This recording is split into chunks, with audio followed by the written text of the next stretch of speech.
Nasa sayo kung ano pipiliin mo, uubusin mo yung lakas mo sa kakatunganga sa bahay o uubusin mo yung lakas mo sa mga makabuluhang bagay. Huwag ka mag-alala kasi kahit saan dyan, may mararating ka.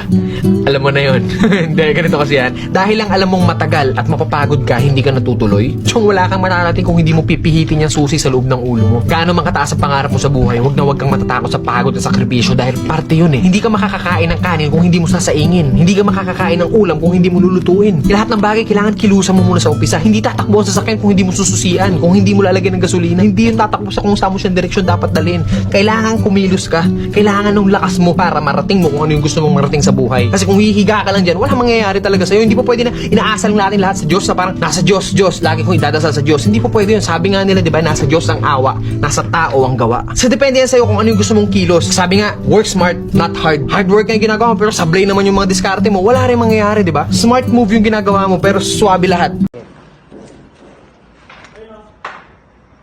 Ano yan?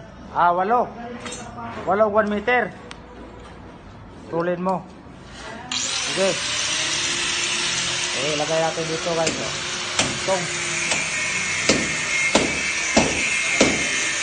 Yan. Mga ilang oras yan matapos? Yung silsil mo. Ha? 48 hours?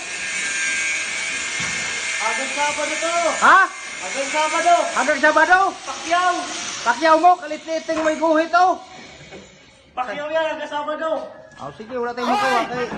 Walang kaya mo, di ba? Wala pilitin na mo.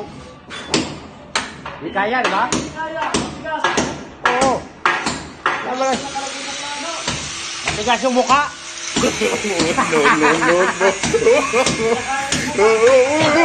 Ano kasi yan? Boho, tapos. Nakalimutan, oh, nakalimutan.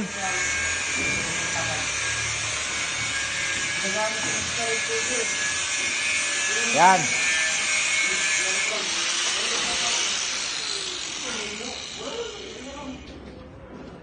Ilan na? 3. 8 gamitin yung putulo nito, Dok.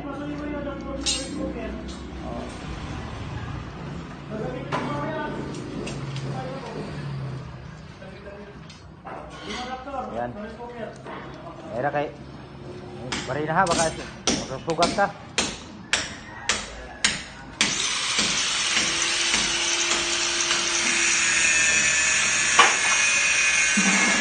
Ito natin dito. Ito.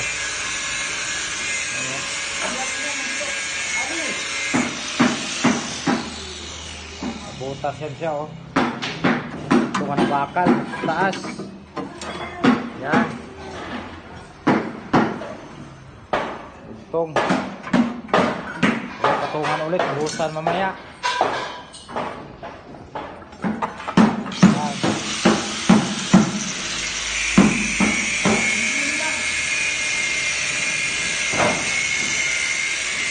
Ayan natin mamaya yan.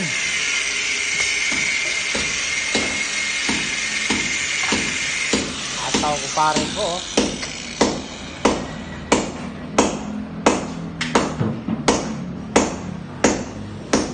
Tama na yun dulo, putulin mo na yun. Oh, ibaba na lang natin, huwag natin nasukati, okay na yan. Oh, lubog na lang natin. Yan.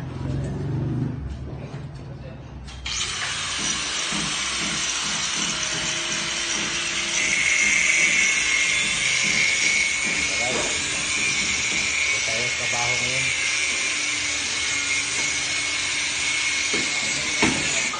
Uy, dali mo.